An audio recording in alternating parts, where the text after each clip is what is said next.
Got arrested for dancing. A well-known downtown street performer is facing criminal charges for doing what he loves.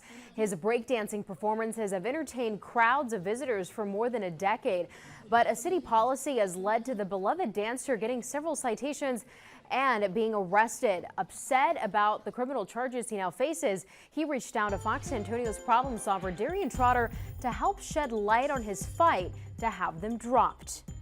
17. For the past decade, this has been Jose Valadez's happy place. This is what I believe in. Placing his talents on display as a downtown street performer while entertaining crowds of onlookers.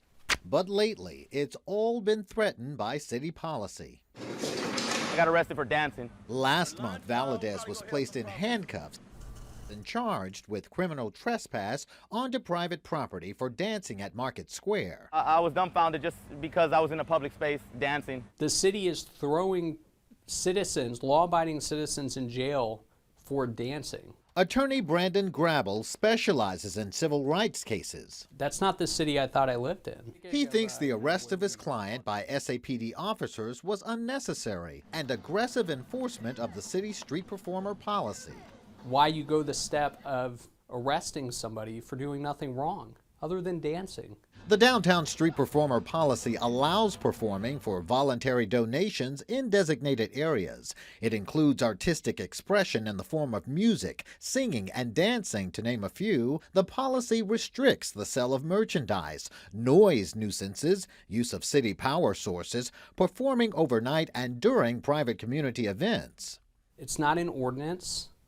My client's not breaking any laws, but they're using this policy to tell him that he's a criminal and that he's not welcome. The policy does not allow street performers along the Riverwalk, Alamo Plaza, Main Plaza, and any outdoor spaces owned and controlled by the city of San Antonio. Performers can't block sidewalks and may not hinder pedestrian foot traffic, exactly what Valadez is accused of doing by some downtown business owners. I don't have any issue with him or his craft.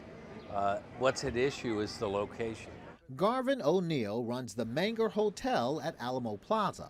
The location he's chosen is in a heavily congested part of Alamo Plaza where we have our valet parking, we have lots of street congestion with vehicles, and we have hundreds of tourists and visitors walking the plaza every weekend. It doesn't make sense, and ultimately it excludes him from downtown. Grabble says the policy does not appear to apply to mariachi bands that are a regular draw for visitors downtown. So why is my client, who's a breakdancer, why is he being treated differently? We reached out to the city of San Antonio. A spokeswoman says Valadez's case can't be discussed because of ongoing litigation, but the city does support street performers and has carved out an exception to the panhandling and vending ordinances. As for Valadez, he does not agree with the policy, and especially not the criminal charges, and vows to fight to have them dropped. I have blood, sweat, and tears and on this plaza, and I'm going to continue to practice my art here. Valadez and his attorney wanted us to help make the public aware of the legal fight that continues tonight. We will let you know if those criminal charges are dropped. Darian, Trotter, Fox News at